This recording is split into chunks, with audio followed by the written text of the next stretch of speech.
Okay, so what we're going to be doing today, we're going to be working on a bee's nest and that has taken up homestead in a birdhouse. And the reason I brought this birdhouse out is it's about as big as you want to get. You really don't want a birdhouse any bigger than this birdhouse. Now this one's kind of fancy. I got it in North Carolina at an antique store where people make them. It's kind of cute. And you can put it on a stick, and it doesn't really matter how high off the ground it is, as long as you've got some sort of protection to keep raccoons and snakes and stuff from getting your birds. They do come quite smaller than this, and that's okay. So what we're going to do now is I'm going to show you what happens when you build a birdhouse or put up a birdhouse, and the birdhouse is a little bit too large, has too many cubic inches in it, and it's a great home for honeybees. This is the birdhouse that the homeowner built, not realizing, of course, that when honeybees swarm, they bring their queen with them, typically take them to a tree, huddle around the queen, and then send workers out to find a place to build a nest that fits exactly this description. Water meters in the ground seem to be about the right size, which is about the size of this birdhouse. As you can see, there's activity. It's pretty cool this morning, I'd say in the 60s. And bees like it when it's warm. The fact that they're moving around this early in the day, it's a little bit after 8 and in the 60s. That's an indication that there's a pretty good sized colony in that birdhouse.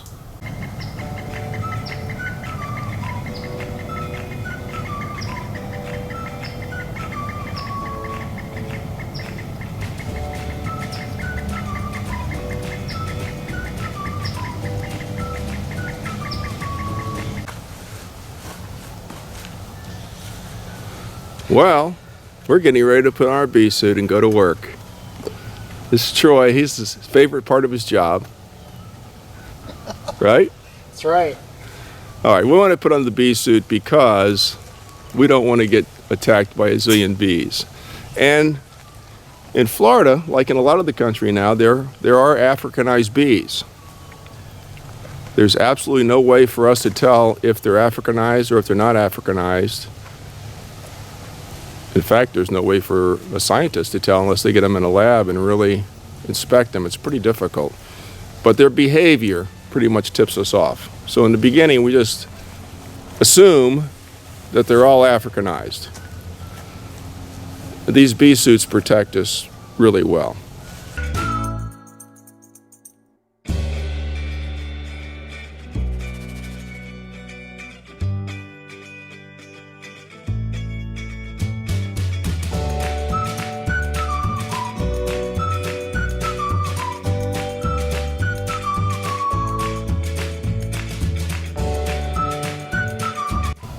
And there's not a guarantee you're still not going to get stung if it gets too close to your skin on your face, but if you wear a cap, I wear a cap, you know, like a ball cap. I normally do.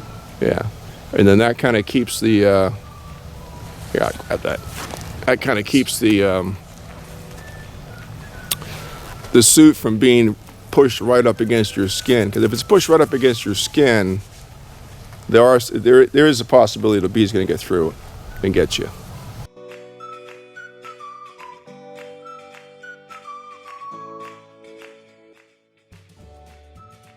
You know, right like that, and you're going to have a problem. Because they can still sting you at this point. Yeah, they'll still sting you, right? Exactly. So you got to make sure. I tend to pull it out in a way. Yeah, that's why I like the ball cap, because it kind of holds them off your head. And also the ball cap gives you a little bit more thickness on the top of your head.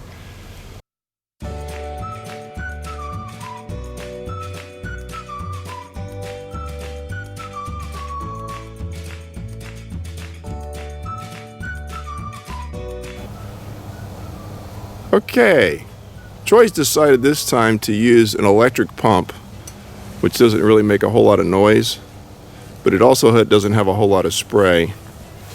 And he's real brave. He's going to get right up there, and this ought to be exciting. Now, as you can see, the hive is literally completely filled the cavity of the birdhouse. And usually it looks like about maybe 1.5 inches, maybe 2 inches, and they're landing on each other. They are pretty tight knitted right now. It's a little chilly out here this morning, so they're trying to stay warm. I'm going to use that to my advantage. I'm sure that you can hear some of them buzzing around the camera because they don't like it that I'm this close to the hive. So here's my hand, and you can see the size of the opening compared to my hand. Now I am going to cover this opening with my hand. This is a fairly thick glove, so I'm not really worried about them getting me, because when I do start to spray in this, you're going to hear a loud humming noise. So if it's really quiet out here today, and I'm going to try to stay as quiet as I can, but you're going to hear these bees get very, very angry very, very fast.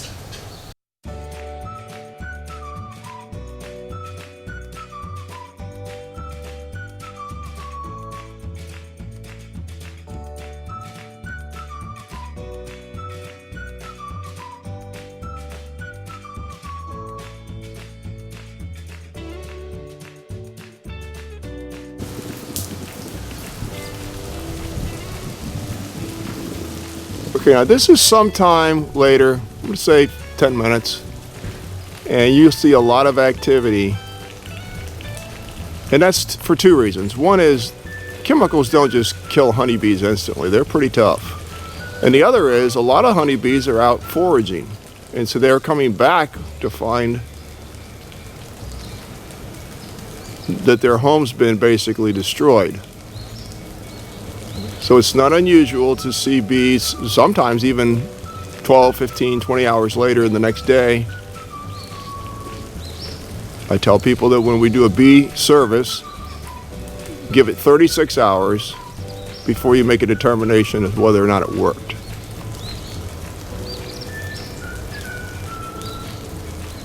We're going to try a little aerosol. By the way, wasp freeze and wasp, they don't work. We've tried those, and that doesn't work at all. And there's no residual to that whatsoever. Safari 65. It's a natural perithymum. Now you can see they're pretty active now. They're kind of PO'd at me because I've interrupted their morning routine. And I can hear them in there humming pretty good.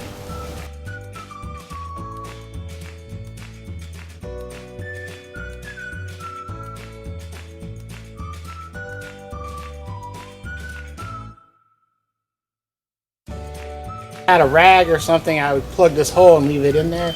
But since I don't, I'm just going to cover it with my hand.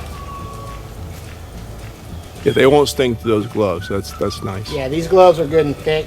I can feel them trying. Okay. Now we've got a pretty good close-up here in the hole.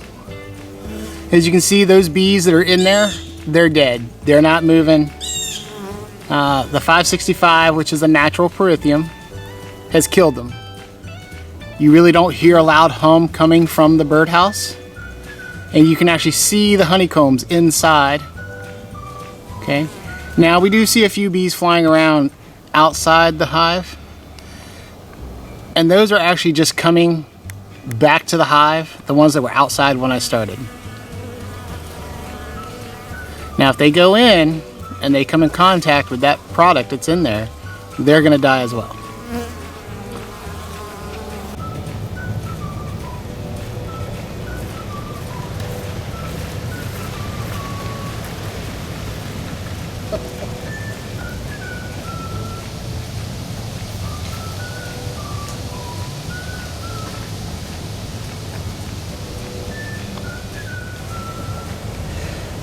Okie dokie. And Troy is going to go up and remove the birdhouse. Round two. Round two.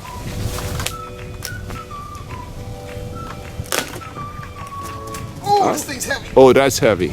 Oh. That just looks heavy.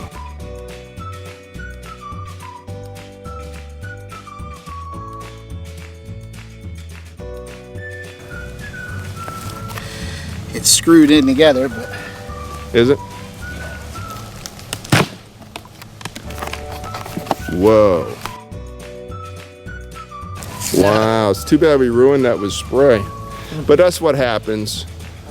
Oh, it's a good time to bring this point up. Joy, a lot of times people will say, oh, I'm going to call a beekeeper and they're going to come out and save all the bees. Well, those bees are still hanging in there. And what the beekeeper doesn't explain is the success rate of moving a beehive like this is literally 0. It just doesn't happen. Maybe 1 out of 100, they might be able to move it. And they're going to charge you $500, $600, $700, $800 to try, but the end result's probably going to be they're going to die anyway. They just won't tell you that.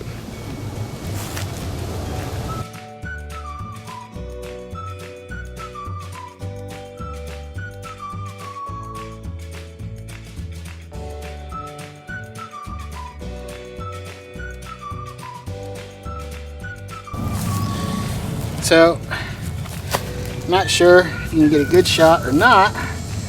You see all the dead bees inside.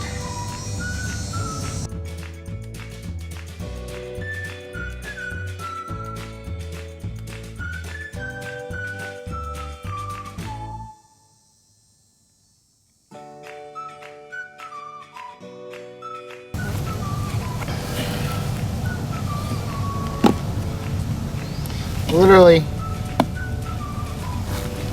Wow. these are all Pretty good. dead bees.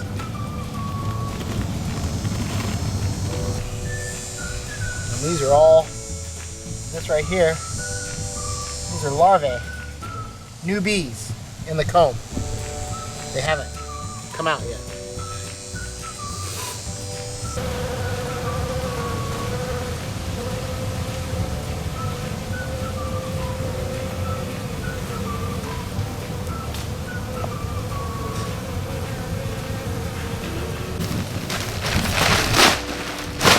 So we're going to pour these out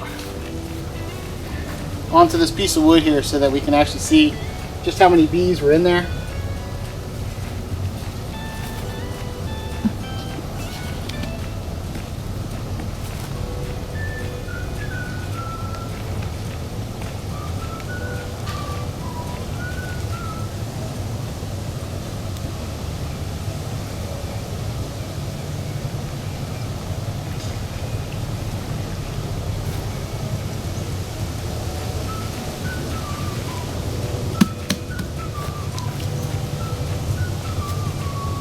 There's still a little mass of them in the bottom, but that's because they're stuck in there from all the honey and stuff. So Let's put this in the bag. because the homeowner is allergic to bees, As long as there's a bee place and there's the honey and the bees, I'll keep coming back. So we need to get that so they're not. so I'm going to get strong. I can see that coming. there you see we got quite a bit there. He's stinging them. Ow! And there's one right on the tip of my finger. Oh! And he's literally just getting the honey off my finger.